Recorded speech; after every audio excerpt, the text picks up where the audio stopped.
Zee 24 तास एक पाऊल पुढे। मध्य रेल्वेची वाहतूक विस्कळीत झालेली आहे।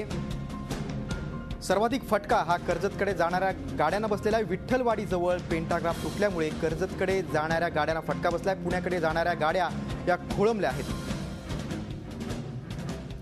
आपण या संदर्भात अधिक माहिती जाणून घेऊया आमचे प्रतिनिधी चंद्रशेखर भुयार याच्याकडून। चंद्रशेखर, पुण्याकडे जाणाऱ्या गाड्यांना मोठा फटका बसलाय, परत कर्जतकडे जाणाऱ्या गाड्याही खोळंबलेल्या आहेत। सकाळची वेळ आहे, ऑफिसकडे जाण्याची धावपळ करत नागरिक ऑफिसकडे जात आहेत आणि एकूणच सकाळच्या गर्दीच्या वेळी अशी घटना घडली आहे। विठ्ठलवाडीमध्ये नेमकं काय घडलंय?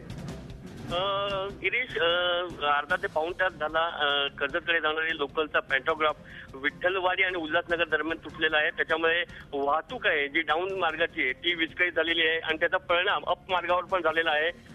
अर्धा तासापासून गाड्या खोळंबल्या असल्यामुळे प्रवाशांच्या अतोनात हाल होत आहेत। मात्र ज्या अप लाईनच्या गाड्या आहेत त्या अर्धा ते पाऊण तास उशिराने धावत आहेत आणि त्याचा म्हणजे कल्याणवरून ज्या गाड्या पुण्याकडे जात आहेत त्या गाड्यांवर परिणाम झाले आहेत। त्या गाड्या पूर्ण खोळंबलेल्या आहेत। सकाळी बहुतेक गाड्या असतात ज्या लांब पल्ल्याच्या गाड्या ज्या कल्याण स्टेशनवर येतात त्या गाड्या कर्जतकडे जाण्यासाठी उशिराने जात आहेत आणि त्याचा परिणाम जाणवतोय। गिरीश, चंद्रशेखर, तू दिलेल्या माहितीबद्दल धन्यवाद। सध्या तरी मुंबईची मध्य रेल्वेची वाहतूक ही विस्कळीत झालेली आहे आणि सर्वाधिक फटका हा कर्जतकडे जाणाऱ्या गाड्यांना आणि पुण्याकडे जाणाऱ्या गाड्यांना बसलेल्या। अर्धा ते पाऊण तास गाड्या या उशिराने धावत आहेत। विठ्ठलवाडीमध्ये पेंटाग्राफ तुटल्यामुळे मध्य रेल्वेची वाहतूक विस्कळीत झाली। झी 24 तास एक पाऊल पुढे।